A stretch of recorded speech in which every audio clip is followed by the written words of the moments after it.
Hey, so what we're going to look at in this tutorial are some excellent tools for mixing your music in Ableton Live. Right, so you can see in front of us we have this empty MIDI track, but we also have 7 separate individual tracks, right? Now, let's imagine you have the kick, which is here, and then you have the snare and the clap, and then you have this drum loop. So all 3 of these tracks are playing sounds which contribute towards the overall drums. And if we solo these 3, so I'm going to solo the first one, hold down Command and solo the second one, hold Command and solo the third, then let's loop this section here.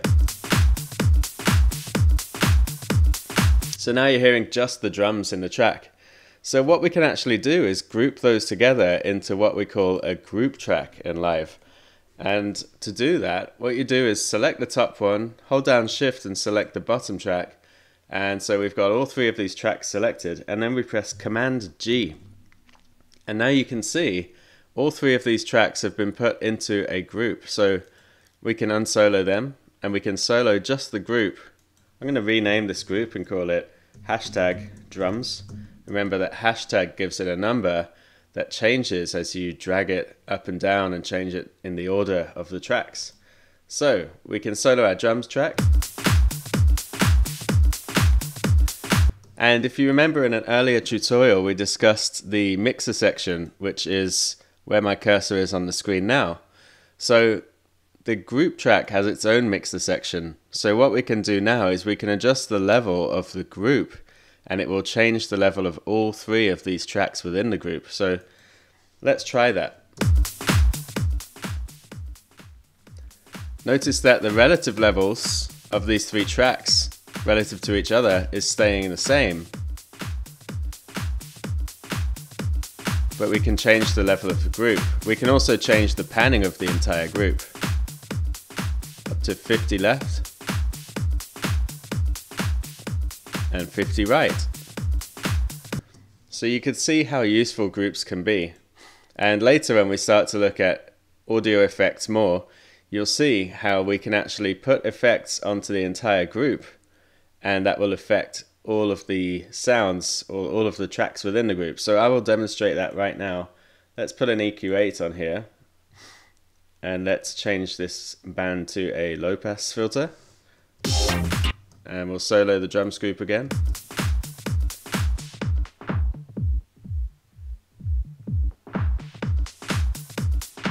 So notice how this one filter is applying its changes to all 3 of the tracks within our group. So this allows you to save a lot of CPU in your computer, because instead of having 3 independent or individual EQ units, we only need 1 EQ unit on the group. So that's the concept of groups. But also in this tutorial, I want to cover the concept of sends and returns. So you'll see here we have these 2 little boxes below the volume level, which say -infinity and -infinity. Now those are the sends, the send levels. And we can click on one of them and drag it up, all the way up to 0. And what that will do is it will send signal from this drums group, not only into the master, where you can see here, we're sending sound into the master, but it will also send a signal into this return track here. And we can see that return track A has a reverb on it. And let's try that and see what it sounds like.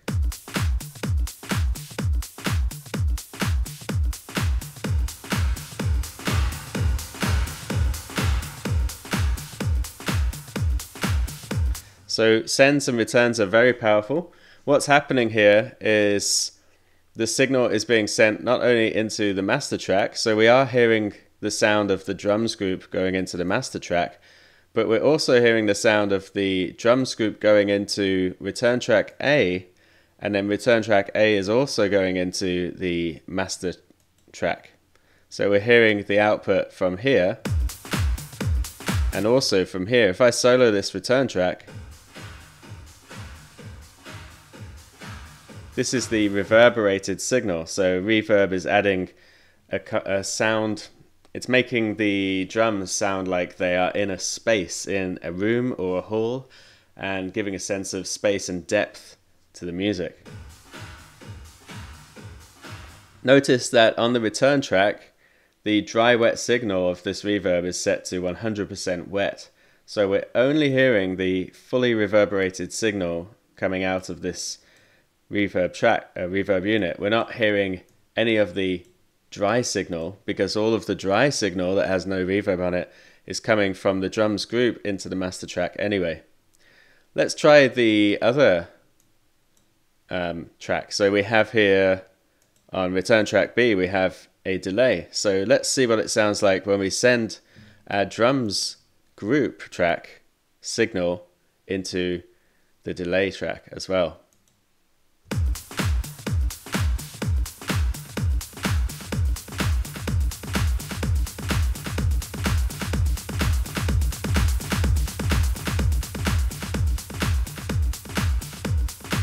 And we can solo the delay return track.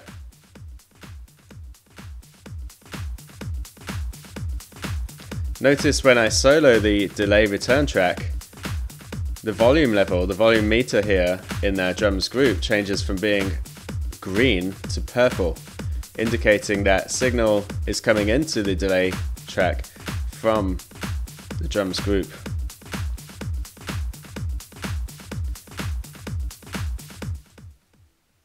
Okay, so you can see how sends and returns work, and they're very powerful and very useful tools.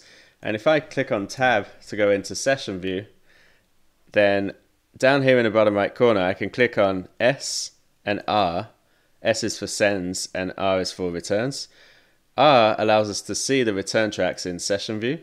Sends allows us to see the sends in Session View, and it's more visual. We have these dials instead of in Arrangement View where we have these little boxes that go from -infinity to 0.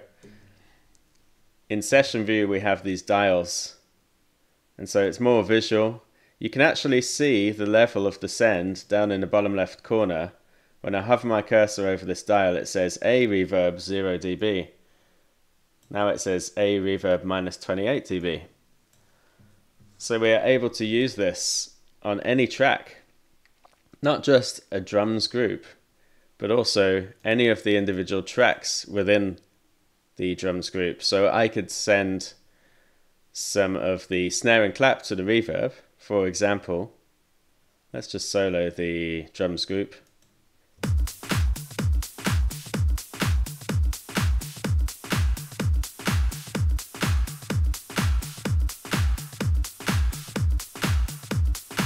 So now you can hear reverb is being applied only to the snare and clap sound. We're keeping the click nice and clean, and this is a good mixing practice. Usually we don't use any reverb on our kicks. It depends on the style of music and your mixing style and your mixing vision, but generally you may use no reverb on the kick because it's a low frequency sound, and we don't want to create a lot of mud and masking and have big reverb tails happening in lower frequencies, because it will make your mix sound quite muddy. We can also apply a different level of reverb to the drums loop. So you can solo the loop.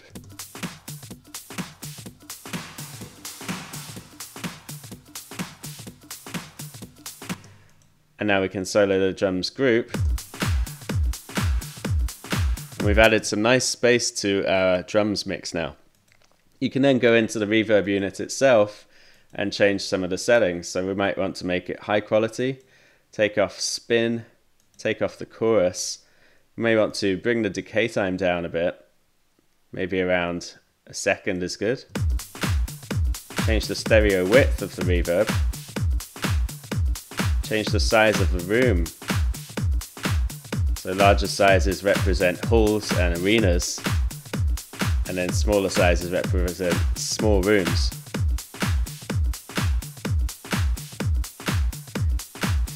And that will give you a very different effect on how the reverb sounds. We can also use a low cut filter so that reverb is only applied to frequencies above this cutoff frequency here. And that can prevent mud. It can prevent you from applying reverb to low frequencies, which can cause your mix to sound blurred and muddy. and it keeps the clarity there. So that is an introduction to group tracks, sends and returns, and it's very powerful stuff. So thanks for watching this tutorial. I hope you learned stuff. We're going to look at another concept within music mixing next, which is going to allow you to get a lot more control over individual tracks. So I will show you that in the next tutorial.